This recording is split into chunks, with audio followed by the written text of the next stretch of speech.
Alright, that's neat. Alright, while y'all are reading and discussing amongst yourselves, I'm going to draw this picture up here so that we can talk about it, and let's say, how long do y'all want? 10, 15 minutes? Alright, give yourselves enough time to do that, and then we'll discuss it. Everybody wanna fast forward it now? I'll give you the thumbs up. It's time to start again.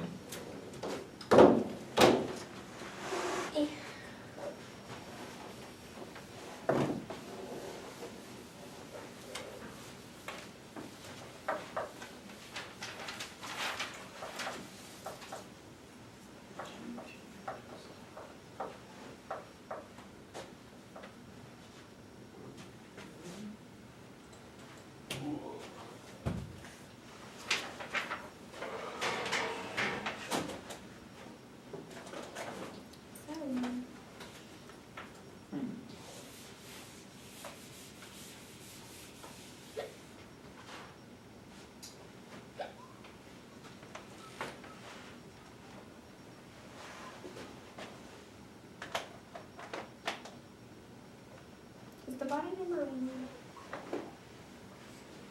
What's that? The body number? It is a one, yes ma'am.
When y'all get to a point where you wanna discuss it or ask questions, please let me know.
this question were on the AP, this would be about the halfway point for this question. You had about 7.5 minutes, this would be about halfway for this question.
y'all already get done recording? We're fast forwarding right now. Oh, Or they're working on a practice problem, we're about to go over it, so this is the part. About 15 minutes of fast forwarding. I wish I knew how to stop it and start it again, but.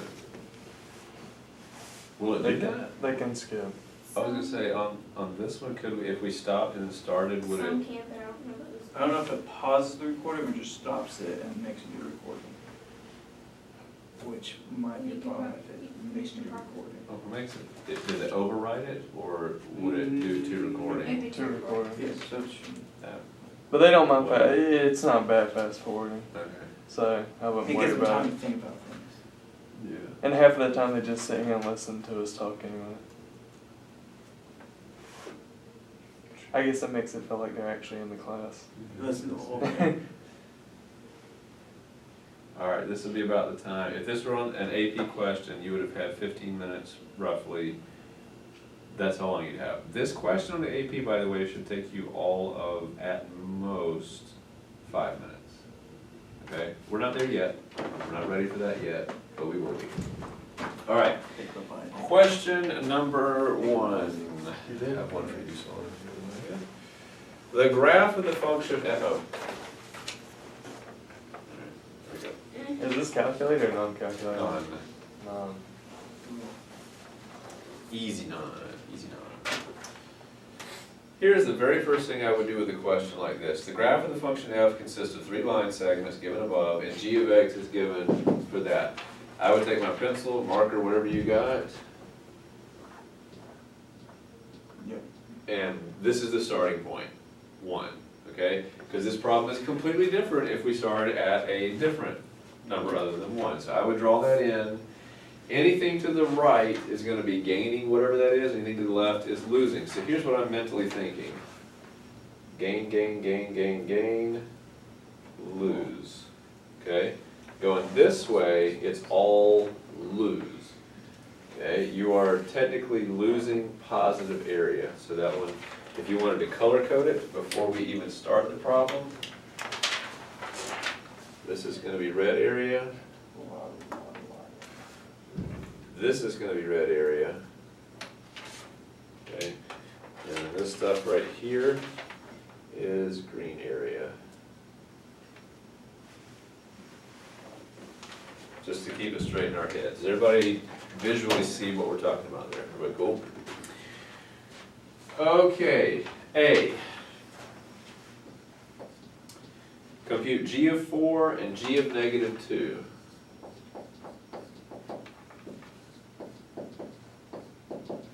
These would be worth 1 point each because they're super duper easy. All right, g of 4. 11.5. How did you get that? I just took, I know that the, that little part right there at the end cancel each other out. You really just need from 1 to 2, because from 2 to 4, it just cancels out. Good. You'll see what he's talking about? It's really the area from here, starting at 1 to here, ending at 4. And you're right, this little half wedge and that little half wedge will end up canceling each other out. So all I need to know is this right here. That's a block of 1. Okay, this is a 1/3 triangle. So 1/2 base times height would give me 1.5. So my answer will be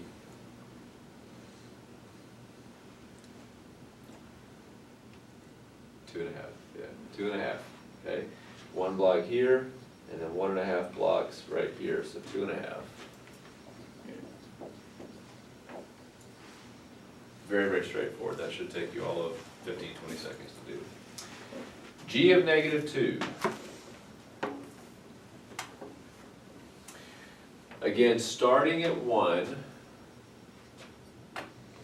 and traveling to -2, since I'm heading backwards.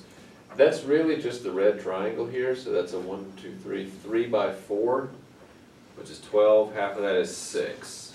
-6. Good, and it needs to be negative because I'm heading that direction, opposite direction. Those would probably be worth 1 point each, and they would expect some people to put 6 here. Okay, that's what they're looking for you to mess up. They would also expect some people to put 3.5 because they actually included these two as an extra whole unit together, so don't mess that up. All right, how do y'all feel about that, the part A? That should be a quick and easy, thanks for my 2 points, I appreciate it, smiley face on the paper. B. Find the instantaneous rate of change of G with respect to x at x equals 1. What? What does that even mean? Instantaneous rate of change of G. Instantaneous rate of change is another fancy way of saying derivative. So they want to know, what is the derivative of G at 1? Okay, here's what I would do first. What is the derivative of G going to be? No. Here's G. What is the derivative of G? The derivative of the antiderivative of f, which is f. Does that make sense? So really they were just asking, what is f of 1? F of 1. So g prime of 1, g prime of 1 is the same thing as f of 1, which is 4. Oh, okay. That little dot right there. Ta-da! Again, thanks for my points, appreciate it. It's rolling. I know. C. Okay. What is C asking? Find the absolute minimum value of G on the closed interval from -2 to 4 and justify your answer. All right, now it gets exciting. How do we find maxes and mins? Take the derivative, so equals 0. Find a good one. Good. Take a derivative. What is the derivative of G going to be? Yeah. Okay. As stated previously, G prime of x is f of x. And I don't know whether we've gotten away from, y'all get a little too complacent here. Where do critical numbers occur? 0, Endpoints, 0. derivative equal to 0, or No, it's just derivative undefined. All right. Our derivative is f. Where is f equal to 0? 3. That's one spot. Or -2. Okay. Where is f undefined? No. Nowhere. It's all good. It's connected. It's good. What about endpoints? We're -2, so 4. -2, which we already have, and 4. So these are all of my critical numbers. Okay? Now, in order to determine which of them is the absolute min, you got a couple of options. If you are going to have a min, it will happen at one of your critical numbers. So don't bother with a number line. Just plug in these 3 numbers and see what you get. Okay? So let's do g of -2. Let's do g of 3. And let's do g of 4 to see which of those is actually the highest or the lowest. 2/3 of this has already been done for you. Okay? 4 gave us 5/2, and -2 gave us -6. Right now the winner is -6.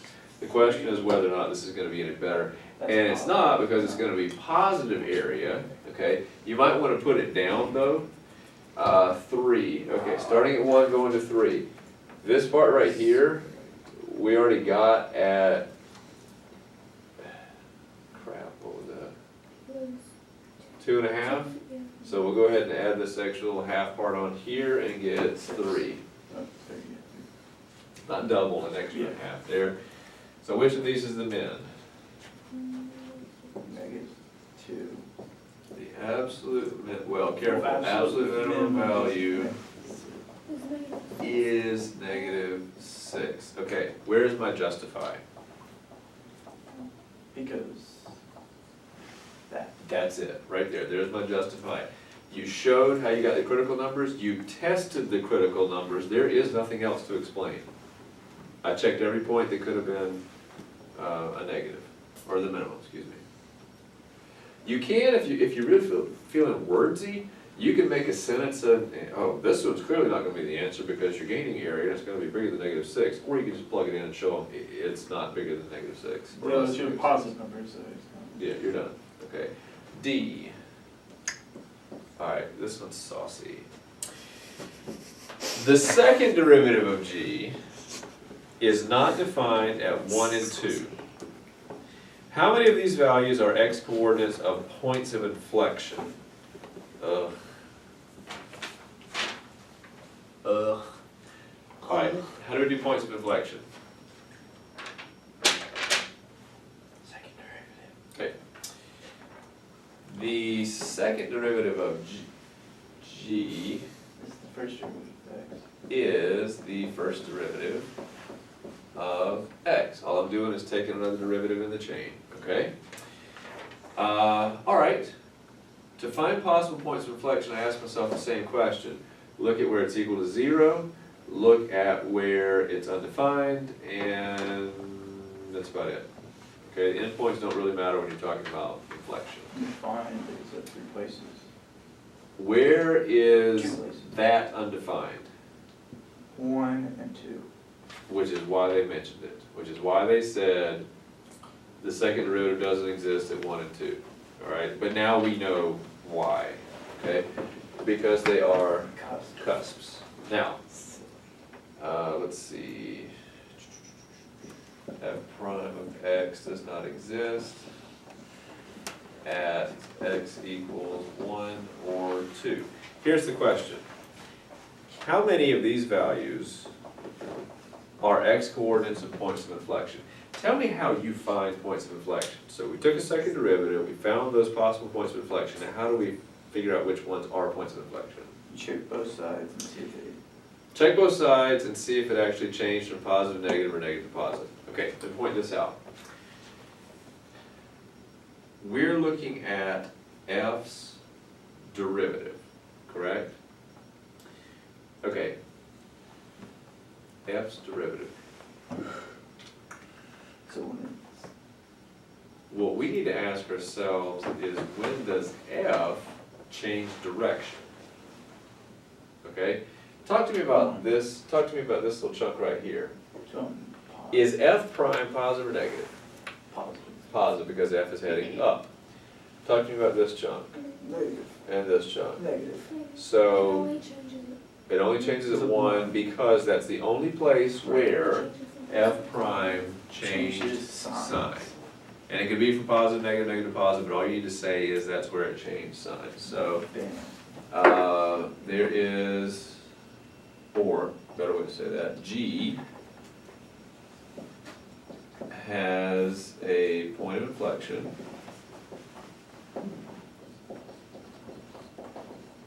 at x equals 1 because f prime, well, G double prime, which is f prime, changes sign There.